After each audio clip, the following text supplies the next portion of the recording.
I hope you like this audiobook. If you'd like to hear more, please support us on patreon.com. It really helps us keep going. www.patreon.com/c/audiobooks752. Thank you, and I invite you to listen the other books I have recorded. Also, please subscribe to my channel and activate the notifications so you will be the first to know when we publish a new book. The Colonel's Ideas. "Upon my word," said Colonel Laporte, "although I am old and gouty, my legs as stiff as two pieces of wood, yet if a pretty woman were to tell me to go through the eye of a needle, I believe I should take a jump at it, like a clown through a hoop. I shall die like that. It is in the blood. I am an old beau, one of the old school, and the sight of a woman, a pretty woman, stirs me to the tips of my toes. There. We are all very much alike in France in this respect. We still remain knights, knights of love and fortune, since God has been abolished, whose bodyguard we really were. But nobody can ever get woman out of our hearts. There she is, and there she will remain, and we love her, and shall continue to love her, and go on committing all kinds of follies on her account, as long as there is a France on the map of Europe. And even if France were to be wiped off the map, there would always be Frenchmen left. When I am in the presence of a woman, of a pretty woman, I feel capable of anything. By Jove! When I feel her looks penetrating me, her confounded looks which set your blood on fire, I should like to do I don't know what. To fight a duel, to have a row, to smash the furniture, in order to show that I am the strongest, the bravest, the most daring, and the most devoted of men. But I am not the only one, certainly not. The whole French army is like me, I swear to you. From the common soldier to the general, we all start out, from the van to the rear guard, when there is a woman in the case, a pretty woman. Do you remember what Joan of Arc made us do formerly? Come.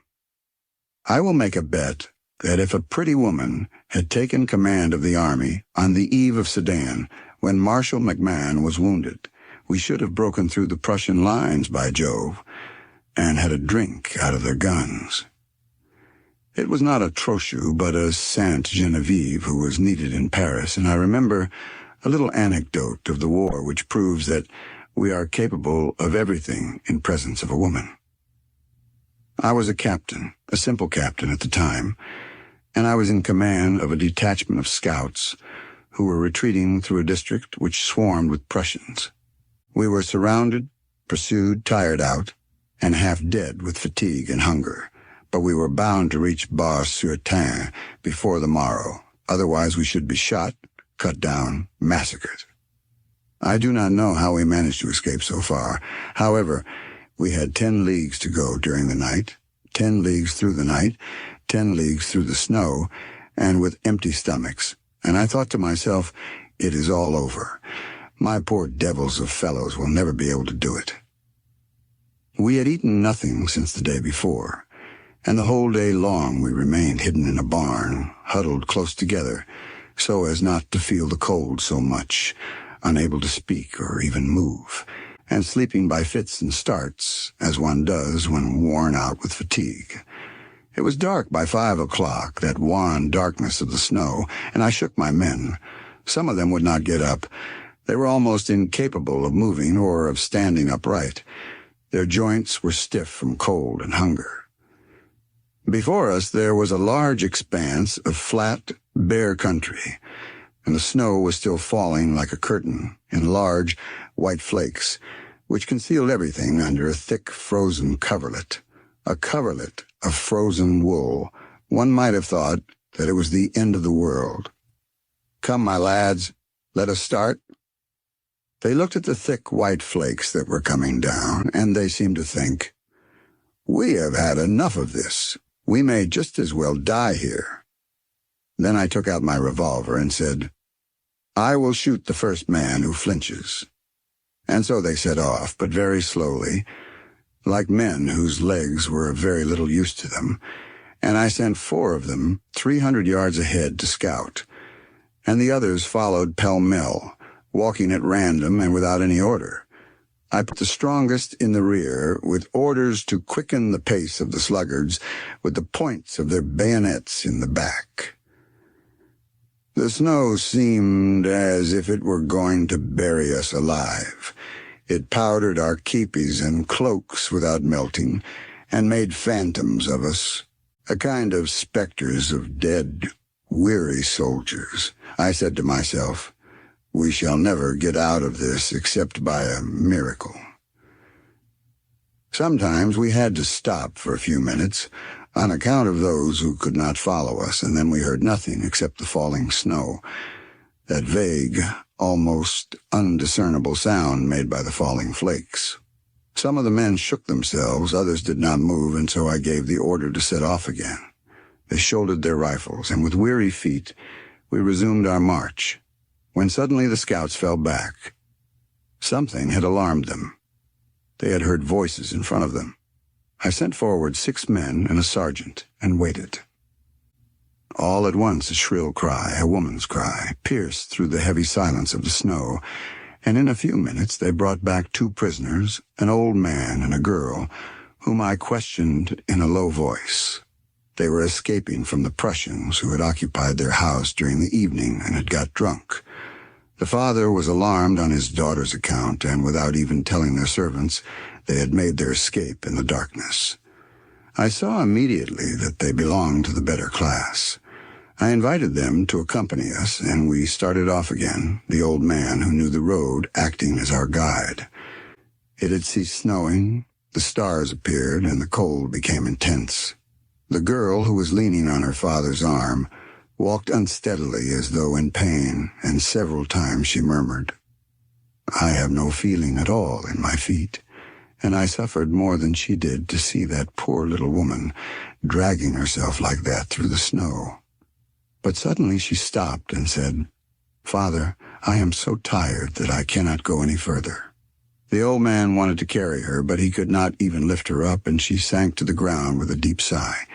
We all gathered round her, and as for me, I stamped my foot in perplexity, not knowing what to do, and being unwilling to abandon that man and girl like that, when suddenly one of the soldiers, a Parisian whom they had nicknamed Pratique, said, "Come, comrades, we must carry the young lady, otherwise we shall not show ourselves Frenchmen. Confound it." I really believe that I swore with pleasure. "That is very good of you, my children," I said, "and I will take my share of the burden." We could indistinctly see through the darkness the trees of a little wood on the left. Several of the men went into it, and soon came back with a bundle of branches made into a litter. "Who will lend his cape?" "It is for a pretty girl, comrades," Pratique said, and 10 cloaks were thrown to him. In a moment the girl was lying, warm and comfortable, among them, and was raised upon 6 shoulders. I placed myself at their head on the right, well pleased with my position. We started off much more briskly, as if we had had a drink of wine, and I even heard some jokes. A woman is quite enough to electrify Frenchmen, you see. The soldiers, who had become cheerful and warm, had almost reformed their ranks, and an old franc-tireur, who was following the litter, waiting for his turn to replace the first of his comrades who might give out, said to one of his neighbors, loud enough for me to hear, "I am not a young man now, but by God, there is nothing like the women to put courage into you." We went on, almost without stopping, until 3 o'clock in the morning, when suddenly our scouts fell back once more, and soon the whole detachment showed nothing but a vague shadow on the ground as the men lay on the snow. I gave my orders in a low voice, and heard the harsh, metallic sound of the cocking of rifles. For there, in the middle of the plain, some strange object was moving about. It looked like some enormous animal running about, now stretching out like a serpent, now coiling itself into a ball, darting to the right, then to the left, then stopping, and presently starting off again. But presently that wandering shape came nearer, and I saw a dozen lancers at full gallop, one behind the other. They had lost their way and were trying to find it.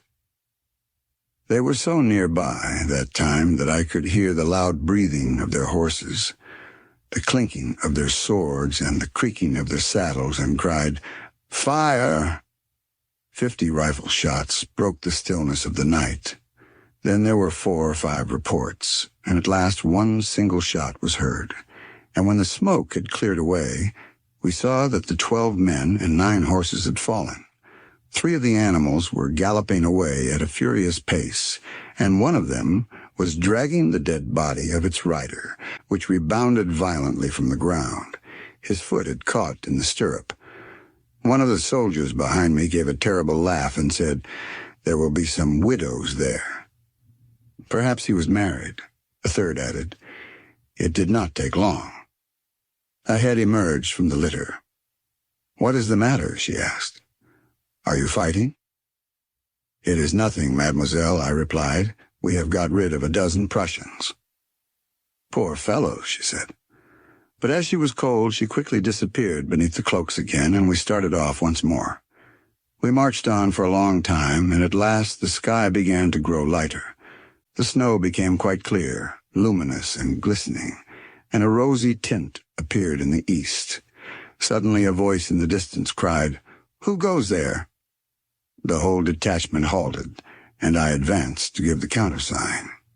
We had reached the French lines, and as my men defiled before the outpost, a commandant on horseback, whom I had informed of what had taken place, asked in a sonorous voice, as he saw the litter pass him, "What have you in there?"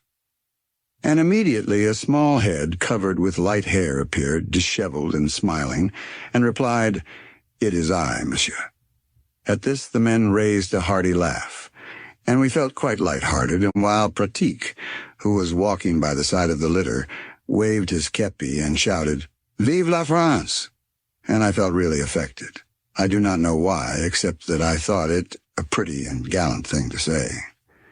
It seemed to me as if we had just saved the whole of France and had done something that other men could not have done.